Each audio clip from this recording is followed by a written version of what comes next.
Welcome once again to Access, the show that brings you the best of PS3 in all its high-definition glory. Wowing your eyeballs this week, we sift through the latest news in our PlayStation briefing, pay a visit to gaming charity Special Effect, and chortle with Fred and George in preparation for the Blu-ray launch of Harry Potter and the Deathly Hallows Part 2. But first, it's time for big swords and medieval bras with our Game of the Week, Soul Calibur 5.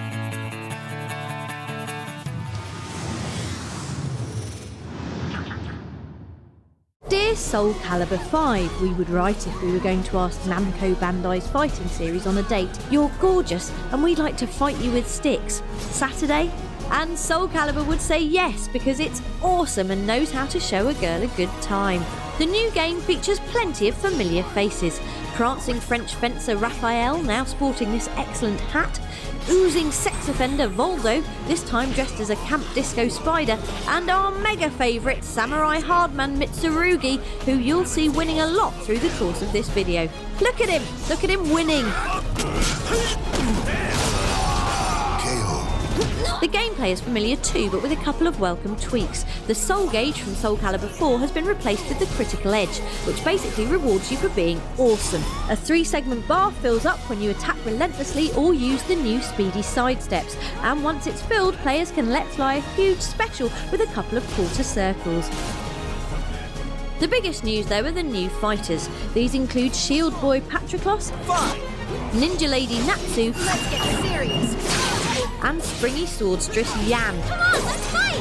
All of whom we ignored because we were too busy being cool with super guest star Ezio Auditore from Assassin's Creed, who stabs and shoots his enemies, sometimes all at the same time. Insieme per la vittoria. It's almost enough to stop us playing with Mitsurugi, although not quite, because when we play Soul Calibur, the inside of our brain basically looks like this.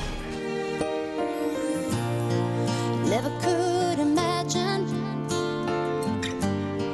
I'd feel this way.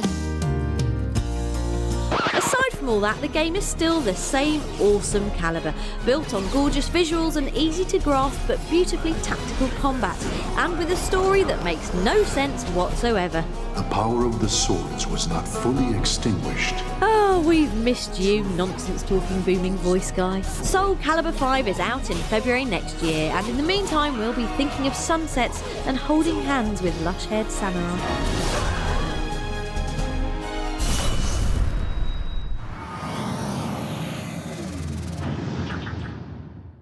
Time to catch up on the latest things that are news now in your PlayStation briefing. On our list of things that make FPS games rubbish, being blinded by the light of 1,000 suns is pretty high. So the news that DICE is toning down the trillion-watt torch attachments in Battlefield 3's multiplayer was greeted with a hearty hoorah here at Access Towers. The effect still works close up and obviously looks lovely. Ooh, lens flare.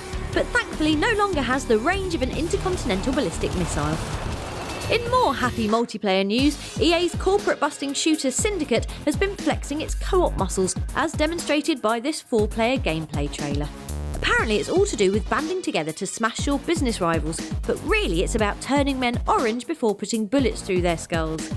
Your share prices are screwed.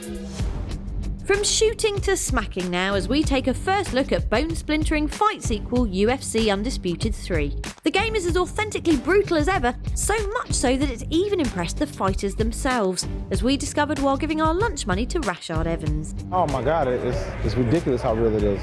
You know, watching and seeing like all the little mannerisms, the sweat dripping down, and everything is ridiculous. It's good because it helps people understand the sport. They learn the sport by playing a video game. And to finish off, a quick reminder that Access now has its very own YouTube channel at youtube.com/PlayStation Access. Subscribe now and you can watch Access at work while the boss isn't looking.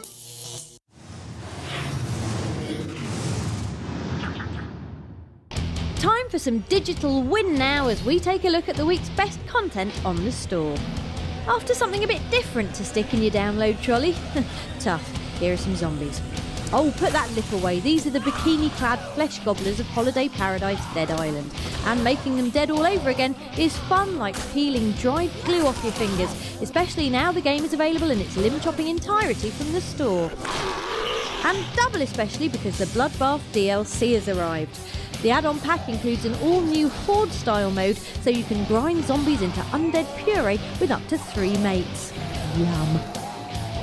Also available for a full game download and definitely worth revisiting is Call of Duty 4 Modern Warfare, the game that jump-started the FPS world's infatuation with mega now war situations and online kill streaking. Infinity Ward's blistering original still packs the best single-player punch since ever, and going back to that bit in the ghillie suit and this bit with the big poisonous mushroom is like doing the backstroke in a pool of liquid excellence. Doing your thumb joint to mischief on the store this week is manga-style Fist 'em Up BlazBlue Continuum Shift 2, the game that combines super-fast combos with excessively dressed characters and lots of yelling. This PSP version is every bit as slick as the series' PS3 cousins and is available for download now. We leave you with a peek at the video store where the pre-heroic X-Men are graduating from super school in first class. James McAvoy and Michael Fassbender are excellent as a youthful Professor Xavier and pre-mental Magneto, the story of the pre-Fallout mutant buddies giving the film a character-driven quality that's rare for a spandex spin-off. Meanwhile, Kevin Bacon makes sure the film doesn't get too clever for its own good by wearing a comedy neckerchief to give everybody someone to punch. Awesome.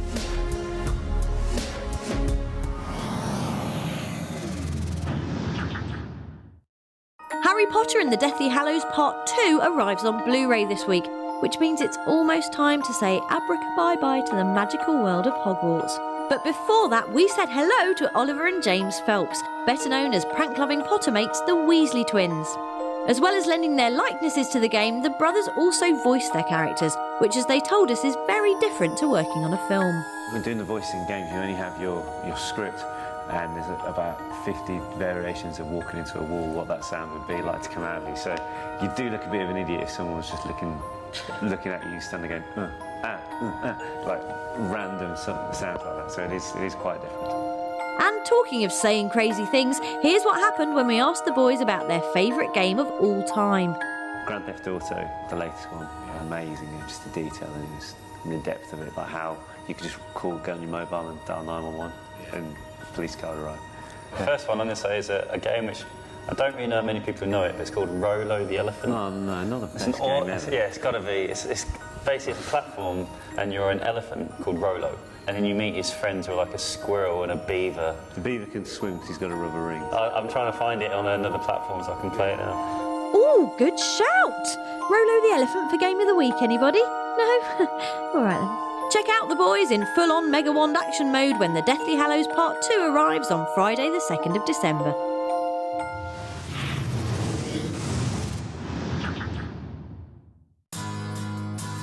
While most of us take the escapism of games for granted, for others gaming isn't so easy. This week's Access All Areas comes direct from Special Effect, a charity dedicated to making the virtual wonders of gamedom accessible for disabled people. What I do is I help work with people with disabilities. We all work with people who have disabilities to help them to be able to play computer games more easily. And in some cases, help them to play full stop, because there's no way without the help of an organisation like ourselves that they would be able to play games. For a lot of people, it might seem, video games as far more important things to give money to as a charity, but the benefits are huge for people with disabilities. If they've had a stroke, for example, or if they've had a head injury, quite often they might find it difficult to move one side of their body. Now, there's nothing more motivating than using that hand, for example, to be able to play a computer game, and we're using the steering wheel to encourage kids to grip again after a head injury. And one of the most satisfying people that we've worked with is Shaz. He found it very difficult to be able to control a traditional gamepad. He's got quite severe involuntary movements, so having a tiny joystick, it's really difficult for him to grab and control. But by finding a device with a larger joypad and enabling him to use buttons to be able to control it, he was able to control it well enough to beat the Prime Minister when he opened up and he was, believe you me, David Cameron was really trying, but Shaz absolutely trashed him at a racing game. Thanks Mick, and to all at Special Effect. To find out more or to add your support to the cause, head over to specialeffect.org.uk.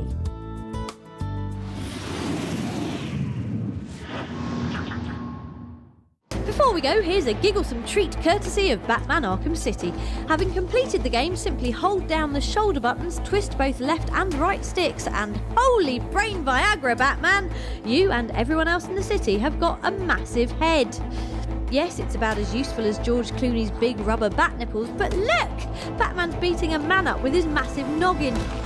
For more video content or for the chance to get on board future Access events, head to our Facebook page at facebook.com/PlayStation Access. See you next week!